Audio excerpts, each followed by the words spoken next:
Hi, I'm Steve from Dark Matter, and you're watching Pepper Scott's Web TV. Hi, I'm Ross Carter on Pepper Scott's Web TV. Dark Matter is a band out of Scarborough who have been making some waves around town this summer. They've been playing at places such as Lee's Palace and the Indigo Room. There seem to be regulars at the Cracker Barrel. And with me here this evening is Stephen Bonazli, the guitar player for the band. Steve, why don't you tell us a little bit about the history of the band? Well, we started off about 2 or 3 years ago when I joined the band, and it's a three-piece. I sing and play guitar. Peter Eichstädt plays drums, and Justin Carter plays bass. Our musical roots lie in classic rock and heavy metal, and we just recently kind of gotten into blues and jazz, so we start to improvise more and play that sort of music now too.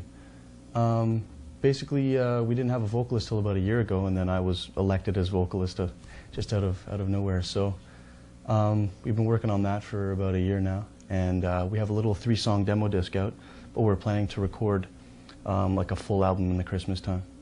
Okay. And did you find making the transition from guitarist to guitarist/vocalist, was it a really rough ride, or? Sort of at first. I guess for the first 2 weeks it was kind of awkward, but then after that I kind of picked it up because we started working on covers mostly, so the guitar parts were less complicated than our own riffs. And can you tell me a little bit about the songwriting process? I know I've heard some of your songs before. Mm-hmm. They're not exactly straightforward 4/4 time. Right, yeah, well, you know, whatever the riff calls for. I mean, if we hear a part that's not 4/4, we're still going to use it, right? Doesn't mean it's not good, and usually turns out to be better than an average 4/4 riff. So usually I'll be at home playing something, and if I like the sound of it, then I'll just keep on developing that, and from there try to write a part that's different or another same part, and then take it to band practice and show Justin and Peter, and then eventually they'll pick up on it and add to it, and we'll add lyrics afterwards. I know you guys have been pretty busy in the downtown area this past summer. Right. What happened there? Like, from obscurity to almost a full-fledged working band for the summer? Well, I don't know. We just decided to start hooking up some gigs because we were a house band at the Cracker Barrel for 4 months. And so we just started calling around downtown, and then Ryerson gave us an opportunity to open up for the Gandharvas and the Barstool Prophets at the Opera House for Ryerson Frost Week. So we did that gig. We decided to just keep the momentum going. So now we're just going to take a break and wait till Christmas.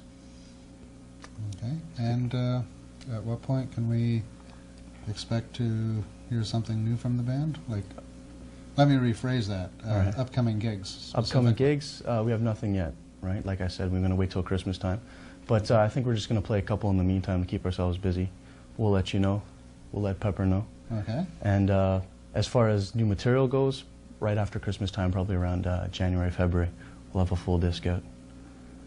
Okay. Sounds excellent. Do you have...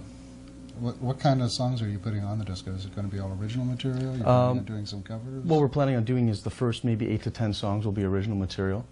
Most songs are about maybe six minutes long. And then after that we might put on bonus tracks on maybe every 10th disc or maybe every disc of just jams from the garage and like old blues songs maybe and stuff like that. Just songs that we enjoy too, right? Right, okay. I know you guys do some Dynamite covers. Mm-hmm.